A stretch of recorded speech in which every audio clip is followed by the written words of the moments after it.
evidence that they had personally seen that consummate asshole Simon Rafer face down in his own blood with an ornate dagger buried to its hilt in his back. Not to mention the nice touch that all the blood had nearly obliterated. The special weave that had, at a cost of God knew how much, emblazoned Marbury Marfan in a deep red across the width of the cream carpet. The whole thing would no doubt have to be replaced. I didn't see Jenna get off the elevator, but suddenly she was beside me. And despite our almost 30-year age difference, we have a joshing relationship. Did you have to ruin the carpet, Jenna? Robert, I had every good reason to off him, but I would have put the knife very precisely lower down. You're not sad he's dead, then? Are you sure he's dead?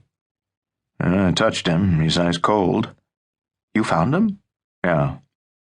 So you're a suspect? I guess so, technically, anyway. Well, I'm not, and I'm out of here. I can work at home. With that, she turned crisply on her little black Mary Janes and was gone. A guy in a baggy suit stepped up and flashed his badge at me. I'd only seen that in the movies.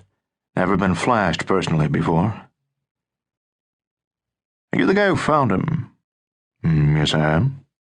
You're Robert Tarza? Yes. Your partner here? Yes. I'm Detective Spritz, homicide. Is there somewhere we can talk? My office would work, but we'd have to cross the yellow tape. Can't do that. Okay, let's use the conference room on 84. Spritz followed me down the elevator and into the main conference room on 84. It used to be called 84A, but the year before, the firm had given all of its conference rooms names. There was even a naming contest and a formal naming committee. Big law firms have lots of mindless committees designed to make the people on them feel important. I submitted co-chiefs for this one, since so many of my fellow litigators like to think of themselves as members of the warrior class. But co-chiefs wasn't picked. 84A is now called Da Vinci. Now, Da Vinci was designed to impress. Its floor-to-ceiling windows looked northwest into the hills, with the Pacific as a distant backdrop.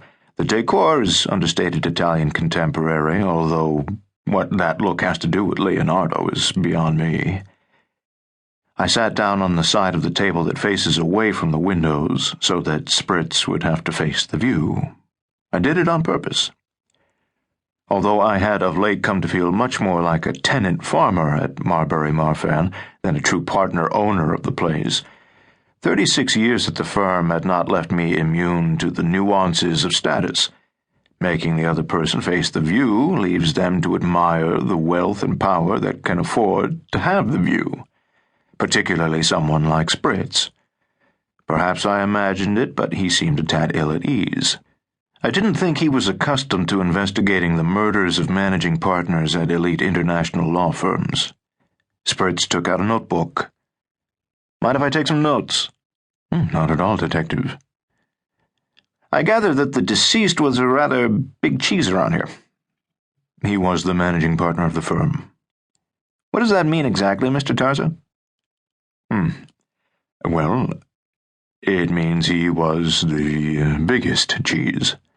Sort of the CEO of the firm.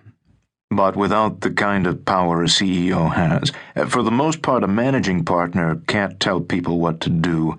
He can only punish them if they don't do it. Punish them?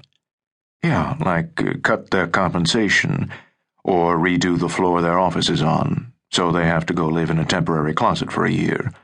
Or discover they're the perfect candidate to open the firm's new office in Bangladesh, that kind of thing.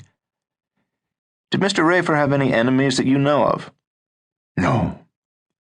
Now, some might think that I lied about that, but after years of advising clients to answer questions asked in depositions literally, I can honestly say that Spritz asked the wrong question.